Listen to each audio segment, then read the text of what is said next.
teacups, and welcome to vlogtober episode 2. So for today I'm going to be doing a little Q&A because I haven't done one of these in so long. So I am just gonna pull up the questions that you guys asked me over on Instagram, and I think I'm gonna start with this question because it is the perfect question to start off a vlogtober episode with. It says, do you have any book recommendations for a spooky Halloween book? My number one recommendation for this is The Whisper Man by Alex North. So good. What's the best part of your daily routine?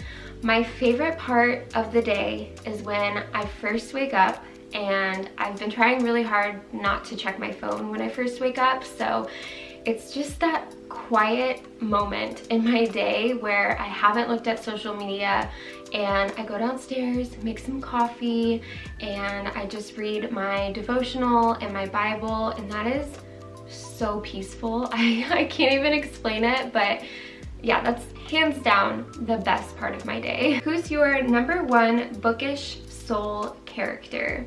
For this, I have to say Hermione Granger. I grew up with Hermione, and I see a lot of similarities between us because we are both very enneagram type 1. Yeah, so I relate to her a lot. I find a lot of comfort in her. I always have, so yeah, definitely Hermione. I think my number one question is about our infertility journey. So I really wish I had a good update for this, but I really don't have any exciting updates. We are seeing a specialist, but beyond that, I really don't have anything exciting to share. I've just been praying for God's will, because I think for the longest time I was praying about what I wanted for my life, and I think if anything, infertility has taught me a lot about surrender and how this life is not really about me, and it's all about God and His glory. Weirdly, I don't think I would change anything about this journey, even though it's been very, very hard. I think that there is still something good that has come out of it, I guess. I think it has very, very much strengthened my relationship with Christ. And so, yeah, I don't know, it's a weird thing. It's a hard thing. There's a lot of emotions.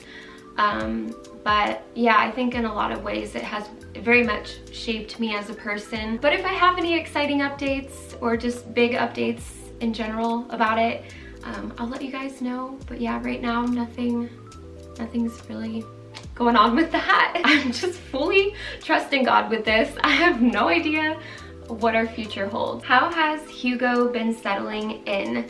So Hugo's doing really well. He gets along with Ellie a lot better than Luna.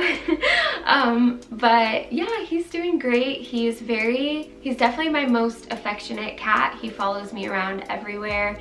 And I also take him on Starbucks dates every now and then. So he does really well in the car. He's very, very easygoing. So yeah, he's doing really, really good. Thank you for asking. Any advice for good self-image? So I really struggled with this as well this year, because back in March, and I think it was all the way through July, I had the worst acne I've ever had in my life. And I was so frustrated because I was like, I'm 29, why do I have acne now? But that really was very hard on me, and I was very self-conscious. And I actually remember one of you guys telling me something that that really helped me with self-image, and it was a Bible verse. It's Psalm 139:14. I praise you, for I am fearfully and wonderfully made. Wonderful are your works, my soul knows it very well. And that really gave me a lot of peace to just keep telling myself that I am wonderfully made, and just to kind of see myself through God's eyes instead of my own. And also, I was listening to the What We Said podcast, one of my favorite podcasts. They were actually talking about how nobody changes the world by being beautiful. And basically they were saying that at the end of the day, people don't remember how beautiful you were. They remember how you made them feel. And that is such an important reminder. I don't know why I'm getting emotional. I just think there's so much more to a person. Truly, at the end of the day, I think it's who you are as a person that people remember. So when I was struggling with acne and stuff, people aren't gonna remember my acne. So yeah, I guess just try to remember that there's so much more to you. And also another thing that really helped me was finding activities that brought me confidence. So for me, it was like journaling and creating things, just like tapping into my creative side.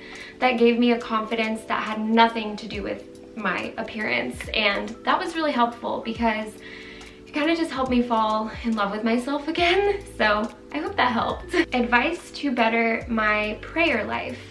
For me, I find that journaling is very helpful because when I pray in my head, I get very sidetracked. So I have to like write it down and really have that like quality time with him and really set aside time. And then also, sometimes I pray when I'm driving. So instead of like playing music or playing a podcast, I will just like have silence. I'll be like, okay, God, let's catch up, let's talk. And it's very good. I definitely think those two things have helped my prayer life a lot. The next question is, how did you and Harold meet? So Harold and I met at work when I was 19 and he was 26. So we met 10 years ago. That's really crazy. And I'm so thankful for that job.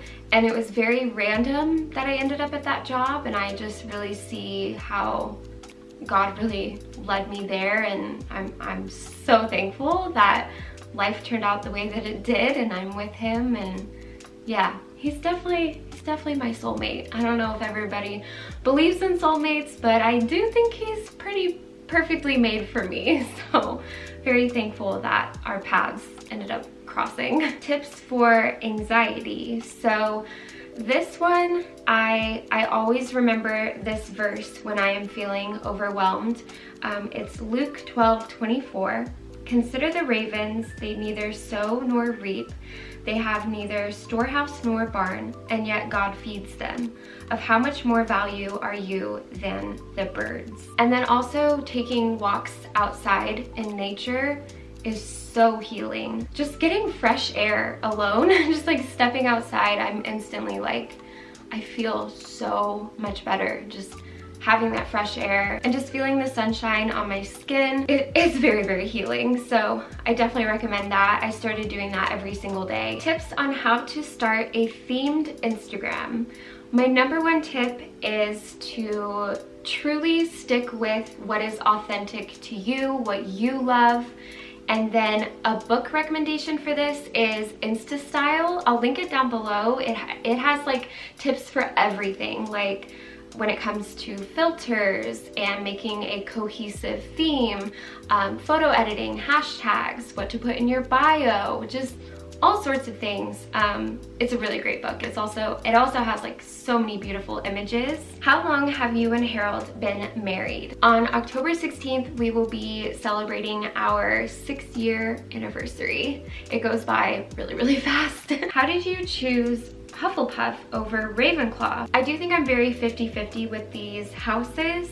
So ultimately, I think it just came down to Hufflepuff values loyalty and integrity. And yeah, so I do think I value that more than wisdom. Although I do hold a high value on wisdom as well, but I think it did come down to like the integrity of Hufflepuffs. I just really love that about Hufflepuff. And Yeah, just love the Hufflepuffs. The last question is, what's Harold's enneagram number and how do you feel about it? So Harold is a type 3, which is the achiever. I'm a type 1, which is the perfectionist. And I admire his number so much. I wish I were a 3 because he accomplishes so much. Yeah, I really love his number. I look up to him a lot, and he is very positive and resilient, and he's so good at helping people see and reach their potential. And you know, I mentioned we met at work, so I used to see him in a work setting, and he's just such a natural born leader, and he's, yeah, I could go on and on. I love that he's an Enneagram 3. He has so many great qualities that I definitely admire. So yeah, that is everything for today. Thank you so much for just catching up with me and catching up on life. And yeah, I will see you on Friday for Vlogtober episode 3. Bye.